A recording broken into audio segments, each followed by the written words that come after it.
Meus irmãos, vamos continuar estudando então o livro de Atos dos Apóstolos. O livro de Atos dos Apóstolos, escrito, é o livro histórico do Novo Testamento. O Novo Testamento, que possui 27 livros, são 4 evangelhos. O livro de Atos, que é o livro histórico, ele registra a história da igreja nos seus primeiros anos, não é? Depois tem as cartas escritas pelo apóstolo Paulo, são 13 cartas, tem as cartas gerais e tem também o Apocalipse, que é o livro de revelação. Essa é a estrutura do Novo Testamento. E dentro dessa estrutura, então, está o livro de Atos, cujo autor é Lucas, que escreve. Ele escreve esse livro, essa carta, né, nesse livro de Atos, registrando os atos dos apóstolos e, portanto, tem o objetivo de mostrar realmente o período inicial ali da igreja primitiva e do ministério desenvolvido pelos apóstolos. Então, ele dirige esse livro a Teófilo. O Lucas, ele diz: eu escrevi o primeiro livro, ó Teófilo, relatando todas as coisas que Jesus começou a fazer e a ensinar. O primeiro livro dele foi Lucas, o Evangelho, e agora ele escreve o livro de Atos.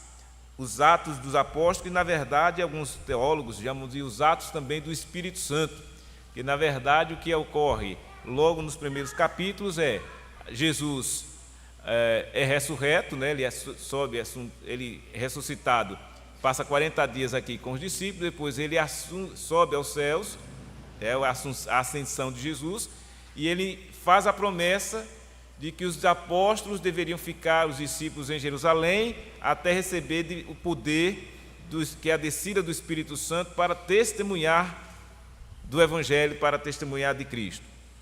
E assim ocorre. Eles ficam lá, o Espírito Santo desce, eles recebem o poder do Espírito, e daí então começa a se expandir o Evangelho. Daí o nosso tema de hoje ser a expansão do Evangelho. A expansão do Evangelho. Então, a palavra de Deus registra exatamente o momento em que um dos apóstolos, no caso aqui Pedro, ele vai desenvolver o seu ministério. O Senhor Deus, como sempre, está no comando.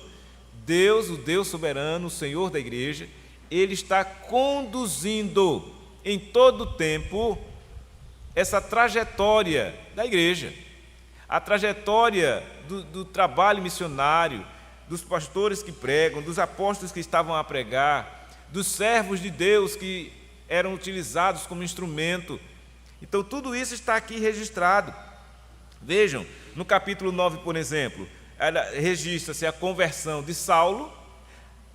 Nesse momento da conversão de Saulo, que nós estudamos no domingo passado, o Senhor então levanta um homem chamado Ananias, fala a Ananias, que era um servo de Deus, um discípulo do Senhor, um crente, e Ananias vai ser o instrumento de Deus para ir lá até Saulo, orar por ele, para que ele voltasse a enxergar, e Saulo tinha perdido a visão. Então veja, Deus vai levantando homens, pessoas, instrumentos para agir em favor da obra que ele está realizando.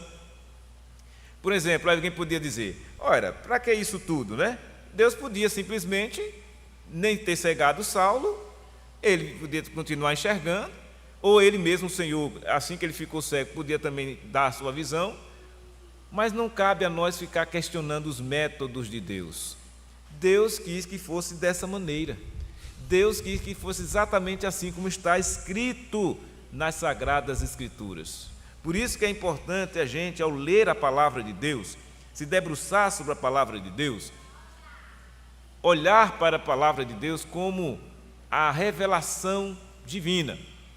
Deus revelou desta maneira, como nós estudamos pela manhã, iniciando o estudo da carta aos Hebreus. Então, Deus revelou ao homem esta Sagrada Escritura. E se foi Deus quem revelou, não cabe nem a mim nem a você questionar, mas cabe-nos a nós obedecer e agradecer, porque por meio dessa Sagrada Escritura nós tomamos o conhecimento das ações do Espírito Santo de Deus, portanto do próprio Deus, em favor do seu povo, da sua igreja. E aqui registra-se mais uma história muito interessante a respeito de um homem chamado Cornélio. Vamos ler essa história do versículo 1 ao versículo 8 do capítulo 10, iniciando assim o estudo desse capítulo. Vejam: morava em Cesareia um homem de nome Cornélio, centurião da corte chamada italiana, piedoso e temente a Deus com toda a sua casa, e que fazia muitas esmolas ao povo e de contínuo orava a Deus. Esse homem observou claramente, durante uma visão, cerca da hora 9 do dia, um anjo de Deus que se aproximou dele e lhe disse: Cornélio. Este, fixando nele os olhos e possuído de temor, perguntou: que é, Senhor? E o anjo lhe disse: as tuas orações e as tuas esmolas subiram para a memória diante de Deus. Agora envia mensageiros a Jope e manda chamar Simão, que tem por sobrenome Pedro. Ele está hospedado com Simão, curtidor, cuja residência está situada à beira-mar. Logo que se retirou o anjo que lhe falava, chamou 2 dos seus domésticos e um soldado piedoso dos que estavam a seu serviço, e, havendo-lhe contado tudo, enviou-os a Jope. Vejam que interessante. Aqui trata-se do momento que o Senhor vai chamar Pedro para realizar algo, para pregar mesmo para Cornélio, a fim de que ele obtivesse a salvação dele. Porque, vejam, até esse momento, a cidade de Cesareia leva esse nome por causa do imperador César Augusto. O Herodes deu essa cidade para o César Augusto e ele, então, ali recebeu esse nome em homenagem a ele. Naquele tempo, os imperadores faziam isso. Essa cidade era uma cidade próspera, bonita, arrumada, bem desenvolvida. E esse homem, Cornélio, era um centurião. O que significa isso? Ele era responsável por uma guarnição de 100 soldados, por isso o nome centurião.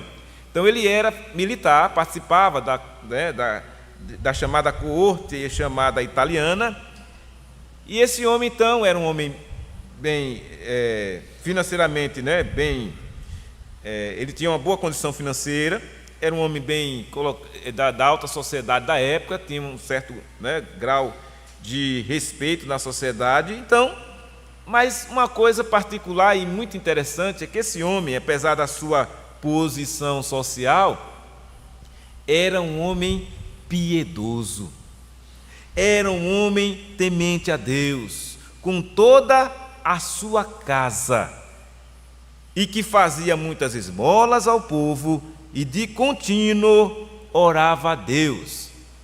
Que descrição bem maravilhosa, de uma pessoa. Deus, através do seu Espírito, revelando aqui a Lucas, nos caracteriza uma pessoa temente a Deus, uma pessoa boa, uma pessoa generosa, uma pessoa que estava numa situação assim. Como ele era temente a Deus, ele não era nem participava do judaísmo.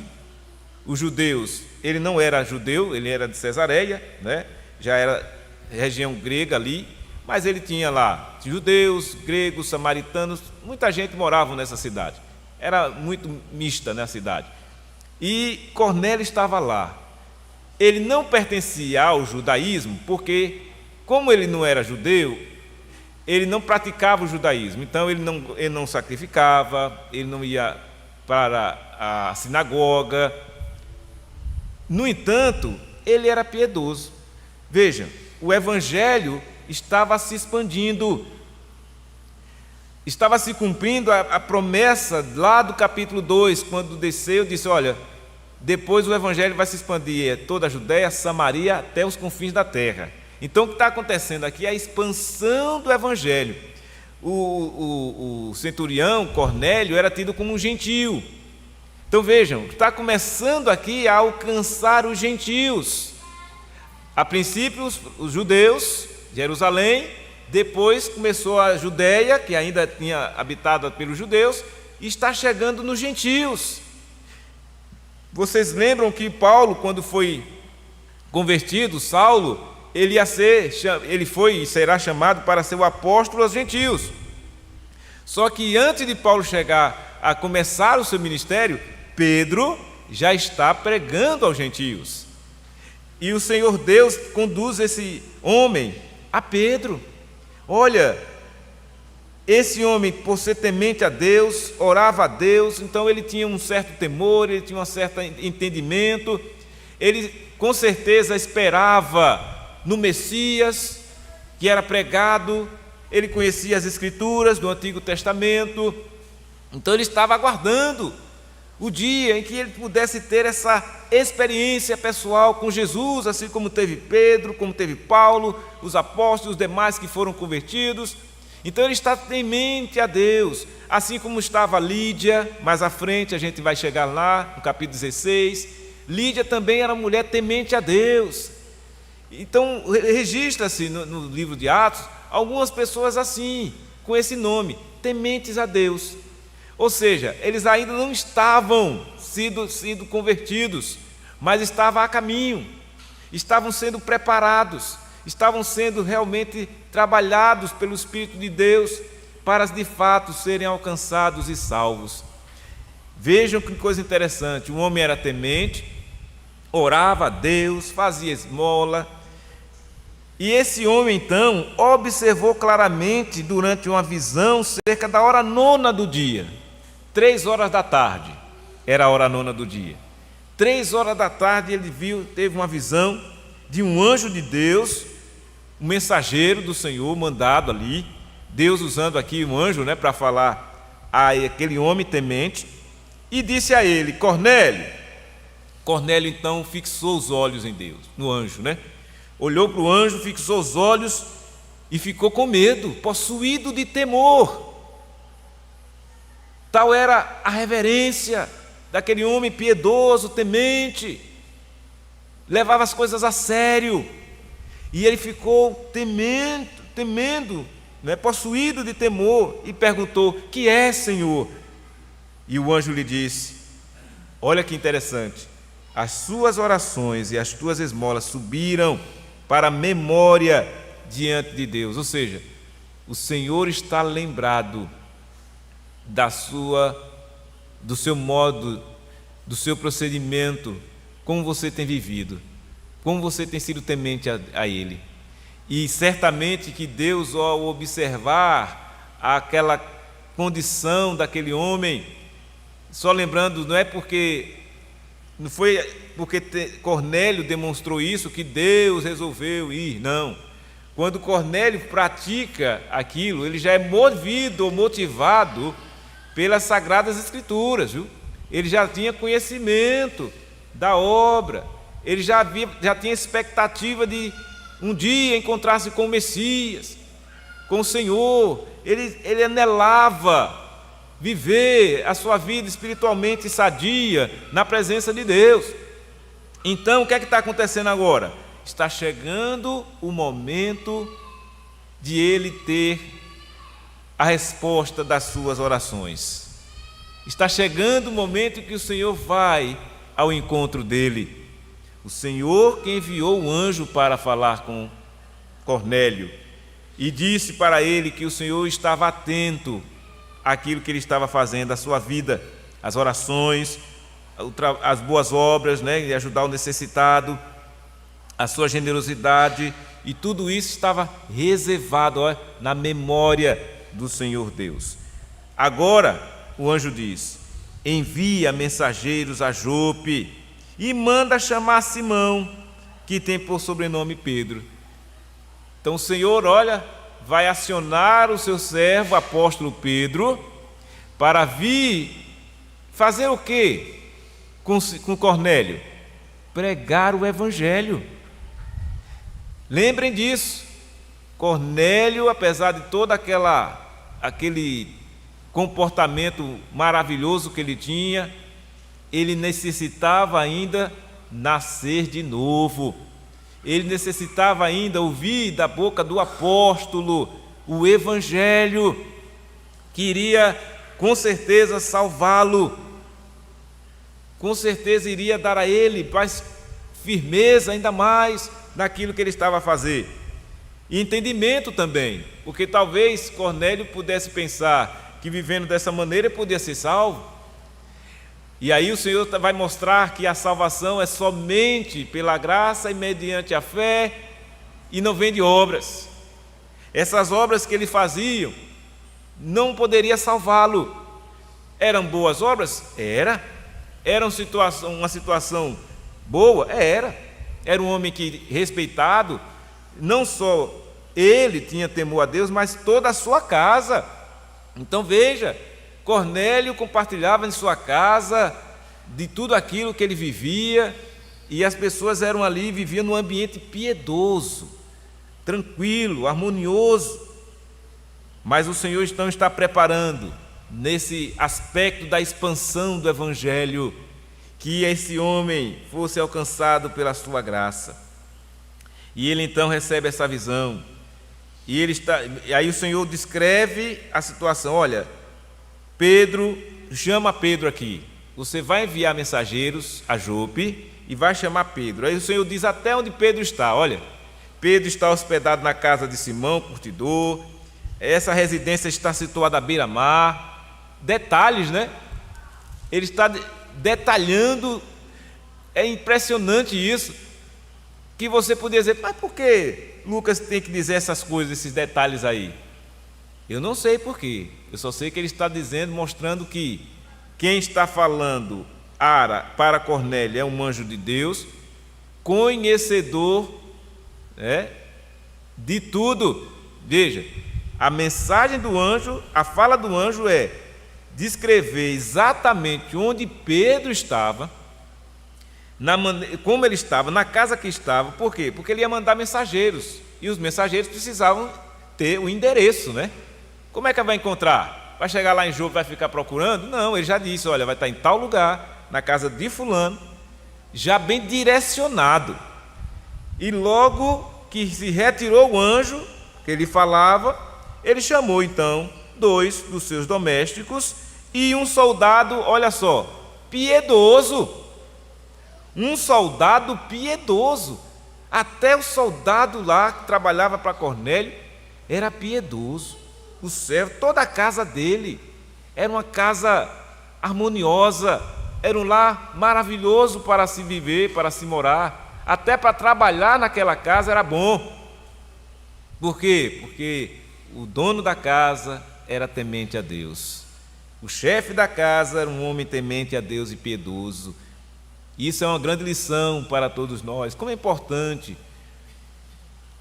o lar que tem homens piedosos, tementes a Deus, que de fato buscam transmitir isso para os seus filhos, para a sua esposa. E todo esse lar vai servir como um exemplo na sua vizinhança, não é? E aonde quer que vá, na igreja. É um exemplo. Por quê? Porque aquele lar é formado por pessoas que temem a Deus, piedosas. E principalmente nós que já temos não só a condição de sermos salvos, convertidos, cabe ainda mais a nós demonstrar isso, piedade e temor, porque é o contrário do que o mundo apresenta. Os lares onde não tem harmonia, tranquilidade, onde as pessoas vivem numa situação bem ruim, sem temor a Deus, porque não tem a presença do Espírito de Deus, vivem em desarmonia. É um pega para capar, a mulher não consegue demonstrar a sua submissão, nem o respeito ao marido. O marido, por outro lado, é mau e não consegue demonstrar o amor que deve demonstrar à sua esposa. E nesse turbilhão todo, os filhos sem piedade, sem temor. E aí é um exemplo claro. Olha, um homem já era piedoso e temente, mas ele ainda ia chegar ao momento da sua conversão. Nós já somos convertidos, portanto, olha um exemplo que a gente está dando e deve dar. Já devemos, por sermos já convertidos, demonstrar no nosso lar a piedade e o temor reverente a Deus, para que assim possamos ser testemunhas na nossa família e no nosso bairro, onde quer que a gente esteja. Pois bem, feito isso, o homem então envia. Outra coisa interessante, obediente. Ele não discute, ele não questiona. Será que é verdade mesmo?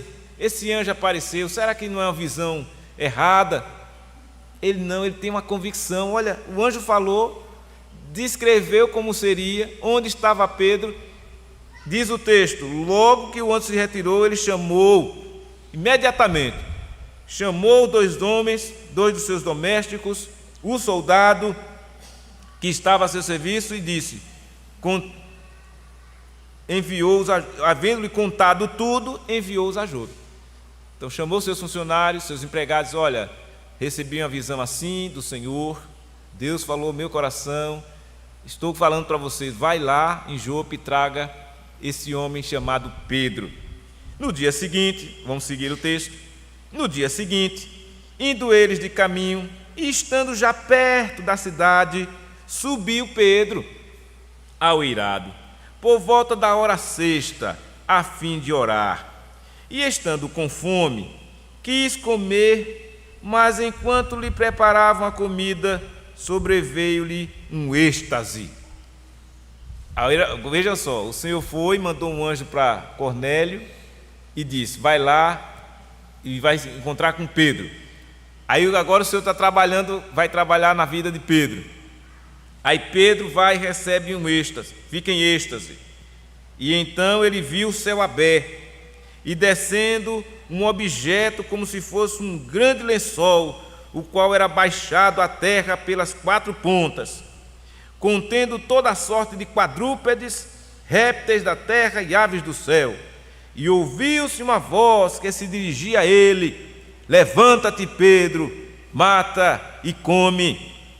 Mas Pedro replicou, de modo nenhum, Senhor, porque jamais comi coisa alguma comum e imunda.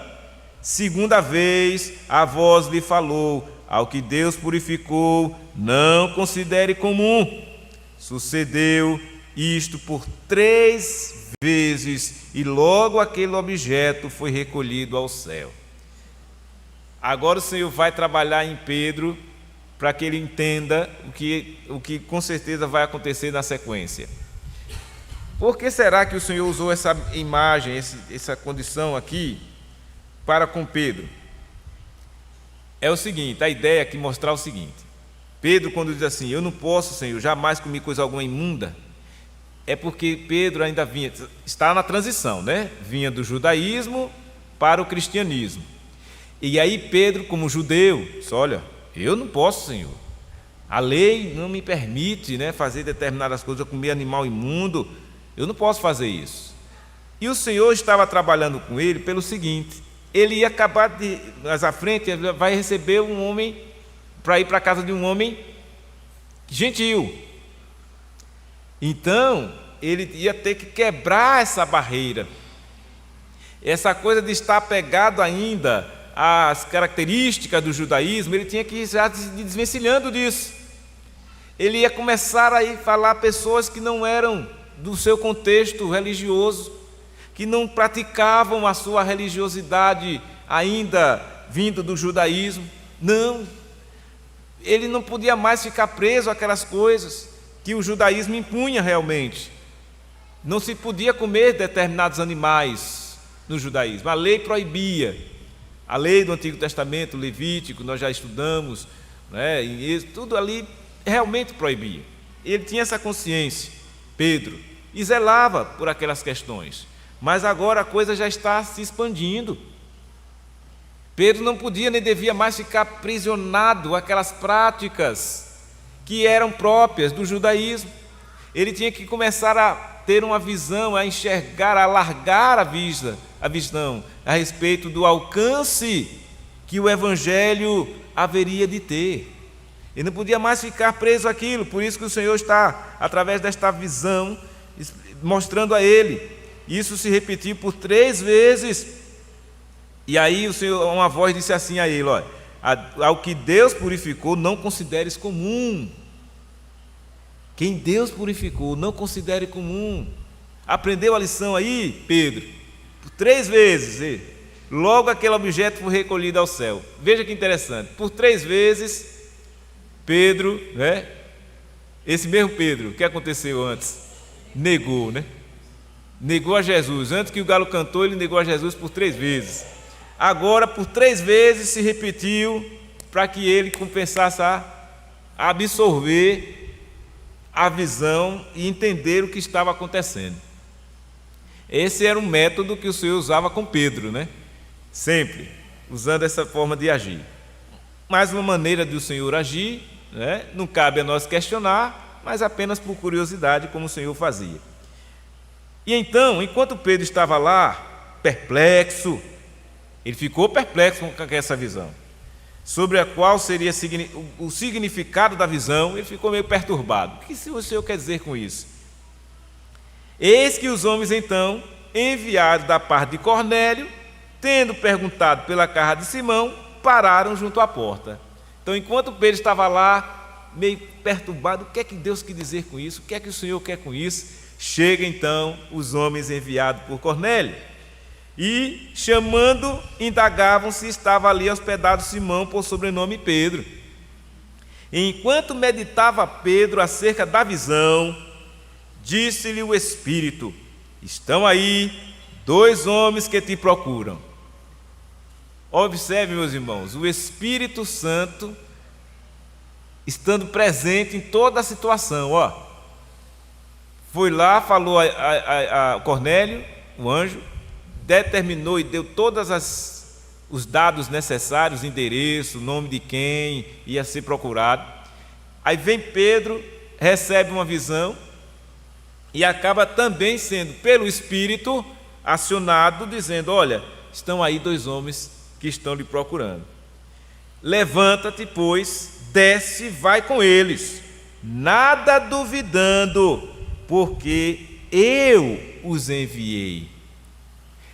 Espírito Santo trabalhando, a Trindade trabalhando, o Deus Pai, o Deus Filho e o Deus Espírito Santo, sempre trabalhando. Vocês percebem que nada é aleatório? Nada está acontecendo à solta? Está percebendo que quem está agindo é o Senhor, em todo o tempo? Em toda a situação aqui, o Senhor está por trás, não é isso? É Deus envia o anjo, depois fala a Pedro, depois o Espírito também fala a Pedro. Sempre quem está por trás de tudo é o Senhor. Como sempre, o Deus soberano agindo para a sua obra não ter falha. A obra do Senhor não falha. Por quê? Porque o Senhor mesmo está agindo e garantindo a todos aqueles que são alvo dela. Por isso que é maravilhoso, irmãos, diante dessa verdade, que nós podemos desfrutar dessa condição hoje. Você que está salvo hoje, não está salvo por acaso, não está salvo porque Deus achou que você era gente boa. Você está salvo pela graça de Deus. Soberanamente, Deus agiu em seu coração e lhe salvou. Assim como o Senhor está aqui agindo, olha, movendo situações, anjos, visões, homens, todos sendo movidos para uma obra que o Senhor quer realizar no coração e na vida de Cornélio. E descendo Pedro para junto dos homens, disse: aqui me tendes, sou eu a quem buscais, a que viestes? Outra coisa importante, tanto um como o outro, se submetem. Nenhum dos dois questiona. Tanto Cornélio, quando o anjo diz: olha, envia, ele imediatamente chama o funcionário e manda. Assim como Pedro também. O Espírito fala: olha, estão aí 2 homens que te procuram. Ele desce e diz: estou aqui, aqui viestes? Então eles disseram: o centurião Cornélio, homem reto e temente a Deus, e tendo bom testemunho de toda a nação judaica. Olha só, a nação judaica tinha um testemunho de Cornélio. Todo mundo conhecia o testemunho de Cornélio, o bom testemunho de Cornélio. Ele foi instruído por um santo anjo para chamar-te à sua casa e ouvir as tuas palavras. Olha, meus irmãos, o anjo instruiu Cornélio, que era um homem bom, reto, temente, dava testemunho, mas havia uma necessidade ainda, que está aqui no final do texto. Ele foi chamado à casa dele para ouvir as tuas palavras. Pedro, então, apóstolo do Senhor, tinha que ir até Cornélio para pregar o evangelho para ele. Cornélio precisava. Por isso que lá em Romanos ele diz: olha, a fé vem pela pregação, e a pregação é pela palavra de Cristo. Essa palavra tinha que chegar em Cornélio, esta palavra tinha que chegar em cada um de nós, como chegou um dia. E é por isso que quando ela chega, é poderosa, conforme o próprio Paulo diz a Romanos 1,16: eu não me envergonho do Evangelho, porque ele é o poder de Deus para a salvação de todo aquele que crê. Eu não tenho vergonha deste Evangelho. E de fato, meus irmãos, é poderoso. E veja como o Senhor Deus utiliza instrumentos como Pedro, o apóstolo, sendo usado por Deus para instruir, para pregar as palavras às pessoas, assim como o Senhor continua a fazer hoje. Cada um de nós, crentes no Senhor Jesus, que temos o conhecimento da palavra, temos que levar esta palavra. Você não pode ficar para si, escondido, não. Até mesmo porque quem tem essa palavra, a palavra viva, a palavra de Deus em seus corações, em suas almas, não consegue realmente escondê-la.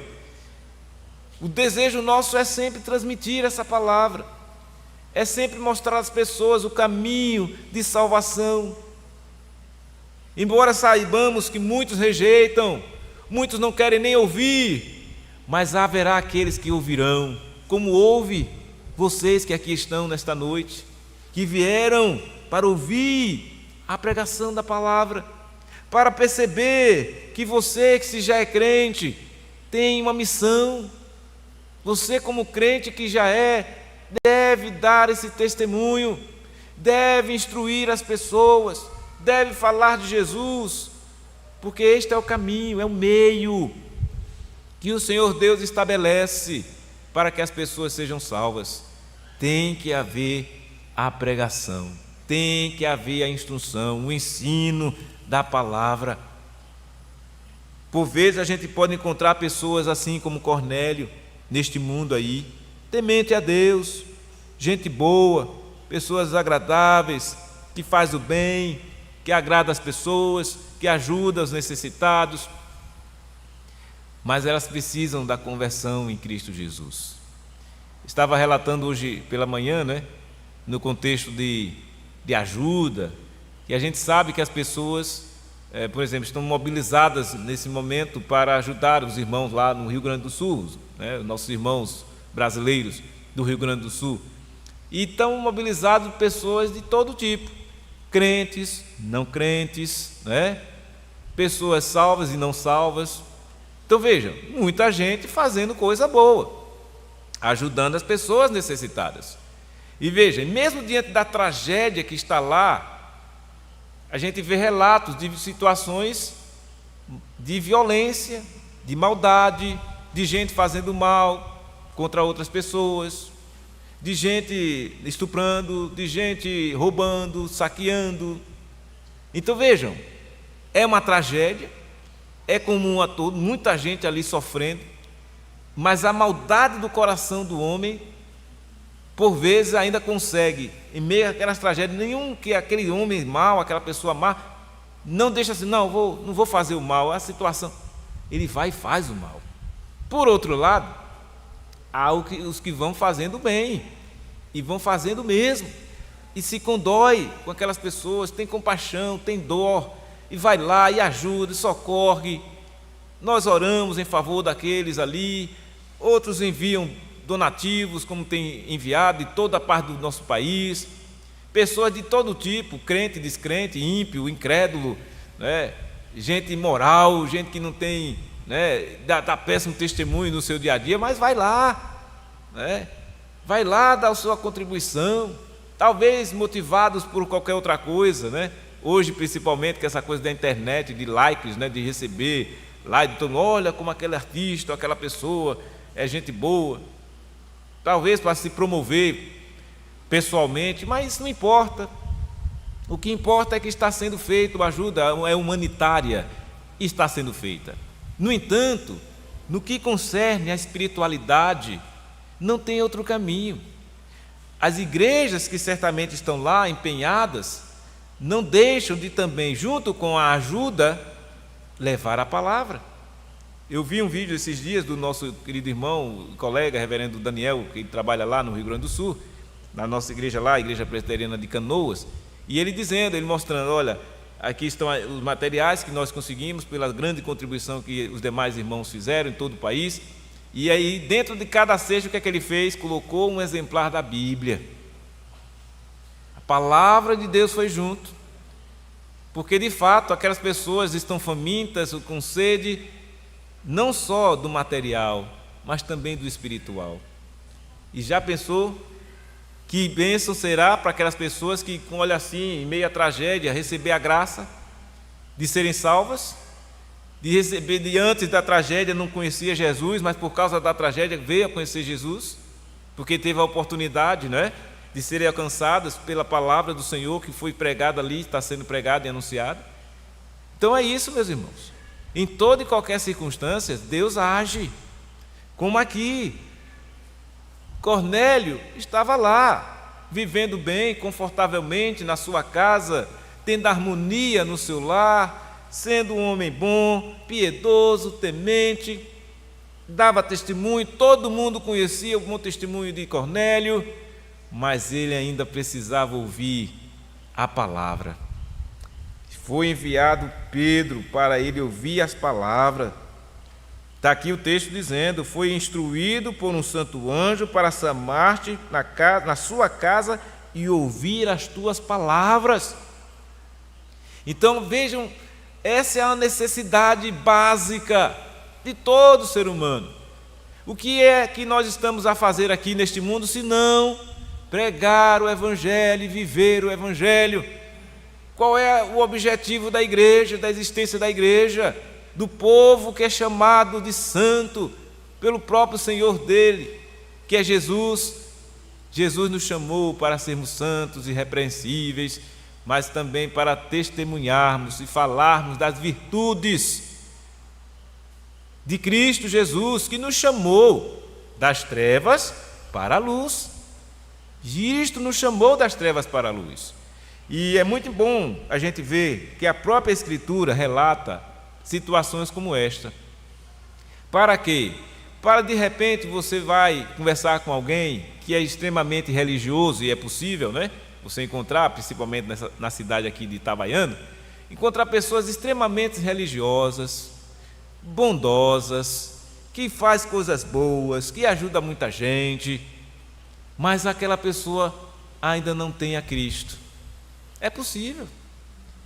Ela até reconhece, né, dizendo assim, não, eu respeito o evangélico, não, eu sei que o evangelho é de Deus, né? Esses dias mesmo eu fui na mercearia comprar algo, e aí conversando com a atendente lá, aí fui fazer o pagamento, ela disse, aí a maquininha deu um problema, ela foi carregar, aí pronto, aí está resolvido, né? Para tudo tem jeito. Aí ela disse, para tudo tem jeito, só não tem para a morte. Aí eu peguei esse dadozinho dela e disse assim, até para a morte tem. Ela, como? Se receber a Cristo, será salva, vai viver eternamente. Então tem jeito, né? Você pode não escapar da morte física aqui, mas se você estiver Jesus, você vai viver eternamente. Agora, sem Jesus, sim, realmente, sem Jesus, morre fisicamente e morre espiritualmente, morre para a eternidade. Então, aproveitei para dar essa dica. Ela fez assim, disse, é verdade, não, com Jesus realmente demonstrou um temor, né?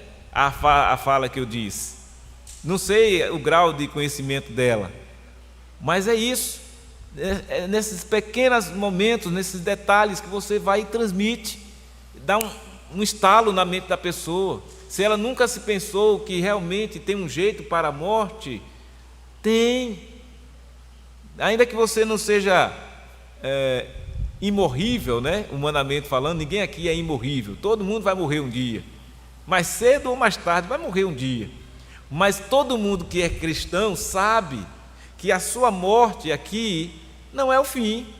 Todos nós sabemos disso. A morte aqui não é o fim para o cristão.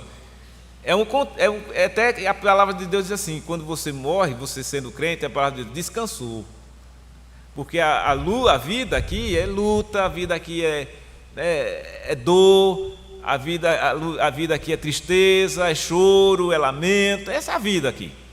Aí vem lá Apocalipse e diz assim, olha, lá no céu, na nova terra, lá no paraíso, naquele lugar que Jesus foi preparar, não vai haver mais dor, não vai haver luto, não vai haver choro, não vai haver ranger de dentes, nada de sofrimento. Então veja, aí o cristão lê isso e se consola, e se anima, e persevera, e diz, é mesmo, vamos enfrentar a luta, porque eu já tenho garantido pelo Senhor um descanso dessas coisas. Enquanto aqui estivermos, vamos lutar, vamos batalhar, vamos estar doente, vamos buscar o remédio, vamos para o médico, vamos se cuidar, vamos fazer o que tem que ser feito. Mas no dia que tiver de ir, iremos. Mas iremos com essa convicção: estou com o Senhor Jesus, estou salvo por Ele. E aí você vai vislumbrar a alegria da vida eterna. Mas infelizmente muitos não vão ter isso. Infelizmente a maioria das pessoas não vão ter essa alegria. Por quê? Porque não vão querer a Jesus, não vão demonstrar temor algum, não vão ser piedosos, não vai ajudar ninguém, não vai ter amor ao próximo, não vai ter amor a Deus. Cornélio, com essas atitudes, ele demonstrava que ele se preocupava e observava os mandamentos de amar a Deus e amar o próximo. Ele demonstrava isso na prática. Quando ele demonstrava piedade e temor a Deus com oração, levava sua casa para orar, reunia ali, fazia o seu culto doméstico, ele demonstrava que tinha amor a Deus. Também, quando ele ajudava as pessoas, ele demonstrava que tinha amor ao próximo. Mas faltava a ele ouvir a centralidade, o conteúdo, a essência do Evangelho. Ele precisava receber a Jesus como Senhor e Salvador da vida dele, para aí sim estar completo. Imagina, o homem já era assim com Jesus, melhor ainda, com Jesus. Cornélio já era temente e piedoso, já falava com Deus, orava, pedia, e ele com Cristo vai virar exatamente essa potência espiritual, um homem de Deus.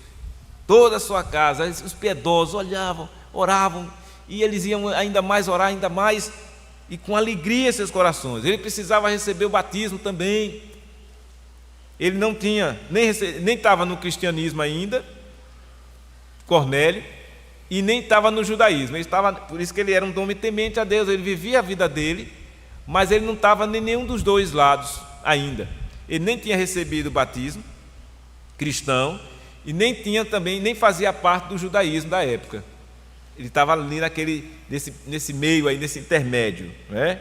Mas o que aconteceu? Pedro vai atendendo a ordem do anjo, atendendo a orientação do Senhor, Pedro, pois, convidando-os a entrar, hospedou aqueles homens e no dia seguinte levantou-se e partiu com eles. Também alguns irmãos dos que habitavam em Jope foram em sua companhia. Olha aí, um grupo de irmãos, a igreja, saiu junto com Pedro até a casa de Cornélio. Aí no dia imediato entrou em Cesareia. Cornélio já estava esperando por eles, tendo reunido seus parentes e amigos íntimos. Olha o que Cornélio fez. Olha, vai ter um culto lá em casa. Venham, meus parentes, venham, meus amigos. E aconteceu que, indo Pedro a entrar, lhe saiu Cornélio ao encontro e, prostrando-se-lhe aos pés, o adorou. Aí Pedro não gostou, tá vendo? Era temente a Deus, ó. Olha o coraçãozinho idólatra, né? Tendencioso, né? Mas Pedro levantou dizendo: ergue-te, que eu também sou homem. Está vendo? Era temente, piedoso, orava, mas tinha uma tendência para a idolatria. Quando viu Pedro, foi e adorou Pedro. Só que Pedro não é Jesus, né? Aí Pedro disse: epa, cuida, levanta, eu também sou homem. Falando com ele, entrou, encontrando muitos reunidos ali. Olha, ele, como era um homem bem quisto, né, na sociedade, Cornélio, chamou muita gente e o pessoal atendeu o convite dele. Estava lá, muitos reunidos. A quem se dirigiu dizendo assim: vós bem sabeis que é proibido a um judeu ajuntar-se ou mesmo aproximar-se a alguém de outra raça. Fala de Pedro, hein? Mas Deus me demonstrou que a nenhum homem considerasse comum ou imundo. Perceberam agora, irmãos, a visão que ele teve, Pedro? Que Deus disse a ele: olha, o que eu purifiquei não considere imundo. Ele agora entendeu a visão, está aqui dizendo, ó: por isso, uma vez chamado, vim sem vacilar. Pergunto, pois, por que razão me mandaste chamar? E aí Cornélio responde: faz hoje 4 dias que por volta desta hora estava eu observando em minha casa a hora 9ª de oração, e eis que se apresentou diante de mim um varão de vestes resplandecentes, e disse: Cornélio, a tua oração foi ouvida, e as tuas esmolas lembradas na presença de Deus. Manda, pois, alguém a Jope a chamar Simão, por sobrenome Pedro, achasse este hospedado em casa. Aí ele repete, né, tudo conforme aconteceu. E, portanto, sem demora, ele mandei chamar-te e fizeste bem em vir agora, pois estamos todos aqui. Veja aí, atenção agora, irmãos. Todos aqui na presença de Deus, prontos para ouvir tudo que te foi ordenado da parte do Senhor. Que maravilha! Deus preparou todo o cenário. E os homens também, Cornélio e todos os seus também, para ouvir o que o Senhor ordenou para Pedro falar. E então falou Pedro, dizendo: reconheço por verdade que Deus não faz acepção de pessoas. Deus não faz acepção de pessoas. Por quê? Porque aquelas pessoas não faziam parte do judaísmo, aquelas pessoas também ainda estavam aguardando o Evangelho para se converterem a Cristo, eram pessoas curiosas, tementes, que queriam ouvir. Deus preparou toda a situação, perceberam isso? Ninguém foi lá aleatório, não, Deus preparou a situação. Visão para Cornélio, falou a Pedro, preparou Pedro, manda Pedro, Pedro chega, lembra da visão que teve, reconhece que o Senhor Deus quis agora mostrar a ele que o Evangelho não era restrito apenas aos judeus. O Evangelho agora se expandia e chegava aos gentios. E ele agora diz: eu reconheço que Deus não faz acepção de pessoas. E não faz mesmo. Está aqui a prova disso. vocês todos aqui presentes, Deus não faz acepção de pessoas, pessoas diferentes, né, de todos os tipos. Deus chamou cada um de nós agora a fazer parte da sua igreja. Pelo contrário, ele diz: em qualquer nação, aquele que o teme e faz o que é justo, lhe é aceitável. Esta é a palavra que Deus enviou aos filhos de Israel, anunciando-lhe o evangelho da paz por meio de Jesus Cristo. Este é o Senhor de todos. Em resumo, é isto aí. Este é o Senhor de todos, esta é a palavra, o evangelho da paz por meio de Jesus, que Deus enviou aos filhos de Israel. E agora está chegando também àqueles que não são de Israel. E ele diz: vós conheceis a palavra, que se divulgou por toda a Judeia, tendo começado desde a Galileia, depois do batismo que João pregou. E como Deus ungiu a Jesus de Nazaré, com o Espírito Santo e com poder, o qual andou por toda parte fazendo bem, curando a todos os oprimidos do diabo, porque Deus era com ele. E nós somos testemunhas de tudo o que ele fez na terra dos judeus e em Jerusalém, ao qual também tiraram a vida, pendurando-o no madeiro. Aí Pedro já está expondo o evangelho, a obra de Cristo. E a este ressuscitou Deus no terceiro dia e concedeu que fosse manifesto, não a todo o povo, mas às testemunhas que foram anteriormente escolhidas por Deus, isto é, a nós que comemos e bebemos com ele, depois que ressurgiu dentre os mortos, e nos mandou pregar ao povo e testificar que ele é quem foi constituído por Deus, juiz de vivos e de mortos. Dele, todos os profetas dão testemunho de que por meio de seu nome, todo aquele que nele crê, recebe remissão de pecados. Pedro pregou o evangelho para aquelas pessoas ali, direto, objetivo, sem enganação nenhuma, mas de maneira clara, cristalina, mostrou para aquelas pessoas o verdadeiro evangelho, o evangelho da paz, o evangelho por meio de Jesus. Isso aqui, meus irmãos, foi suficiente, porque ainda Pedro falava estas coisas quando ali o Espírito caiu sobre todos os que ouviam a palavra. E os fiéis que eram da circuncisão, que vieram com Pedro, admiraram-se, porque também sobre os gentios foi derramado o dom do Espírito Santo. E ali os ouviam falando em línguas, engrandecendo a Deus. Então perguntou Pedro: porventura pode alguém recusar a água para que não sejam batizados estes que, assim como nós, receberam o Espírito Santo? E ordenou que fossem batizados em nome de Jesus Cristo. Então lhe pediram que permanecesse com eles por alguns dias. Está completa a obra, irmãos. Receberam o Espírito, foram convertidos e ali receberam o batismo.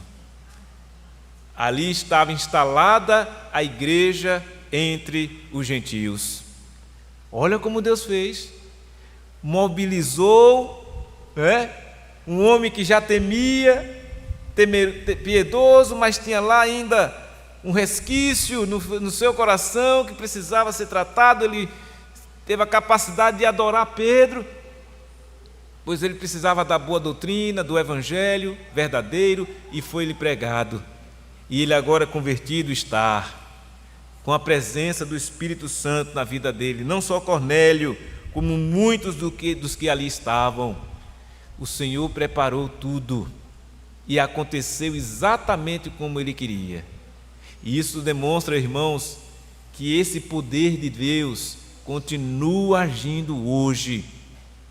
A igreja do Senhor Jesus continuará da mesma forma, sendo acrescentada a ela dia a dia os que vão sendo salvos, porque o Senhor continua agindo, o poder de Deus continua agindo. É o evangelho, não é outra coisa, não, é o evangelho.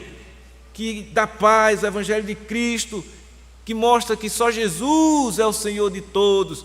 Foi Jesus quem fez a obra que fez, vindo a este mundo, indo para a cruz, derramando seu sangue, ressuscitando ao terceiro dia, e agora está Jesus à direita de Deus Pai, aguardando aquele dia final, quando Ele retornará para nos levar para estar com Ele na eternidade. Enquanto isso, enquanto Jesus não vem, nesse período de tempo que aqui estamos, é como diz a Escritura: eis o tempo aceitável. Esse é o tempo que o Senhor Deus está usando da sua graça e misericórdia para aqueles que ouvem o Evangelho. Creia no Senhor Jesus e seja salvo. Nós que já fomos assim alcançados, nos tornamos testemunhas para pregar este Evangelho, e assim que a igreja do Senhor Jesus vai se expandir, tem se expandido e continuará se expandindo, pregar o Evangelho. Então a gente, irmãos, como povo de Deus, nós irmãos como povo de Deus, temos que continuar testemunhando. A igreja continuará expandindo, o Evangelho deve continuar expandindo. Por quê? Porque este é o método que Deus estabeleceu para o crescimento da igreja, para o estabelecimento do seu reino aqui na terra e até os céus. Então, a nós, crentes no Senhor Jesus, cabe-nos a responsabilidade de pregar o Evangelho para promover a expansão do mesmo. Aos que estiverem a chegar, a começar a sua vida, a que está ouvindo pela primeira vez o Evangelho, cabe receber a Cristo, crer no Senhor Jesus, nesta obra que Ele veio fazer, e se congregar à igreja, batizando-se e recebendo de Deus o seu Espírito, para assim nascer de novo e fazer parte do povo do Senhor. Tem sido assim e continuará assim até a volta do Senhor e Salvador Jesus. Que Ele pois nos abençoe. Ó Deus, nós louvamos e bendizemos o Teu nome e agradecemos, ó Deus, pela Tua graça em nossas vidas. Agradecemos, ó Deus, pelo Evangelho do Senhor, que tem se expandido, sim, no nosso país, na nossa cidade, e que continuemos assim, ó Deus, fiéis, pregando este Evangelho, vivendo este Evangelho de maneira piedosa, temente, de maneira que venhamos a testemunhar a nossa família, aos nossos vizinhos e a todos que estiverem ao nosso alcance. Que a Tua graça, Deus, continue a agir poderosamente como tem feito na vida do Teu povo. É o que pedimos assim, no nome santo de Jesus, Senhor e Salvador nosso. Amém. Receber a bênção. Que a graça do Senhor Jesus, o amor de Deus, o nosso Pai, e a comunhão do Divino Espírito Santo esteja sobre todos vós, sobre toda a igreja do Senhor Jesus, espalhada na face da terra, hoje e para todos sempre.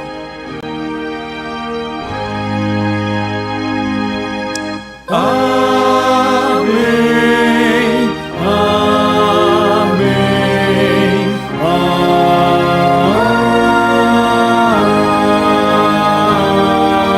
amém. Podem assentar.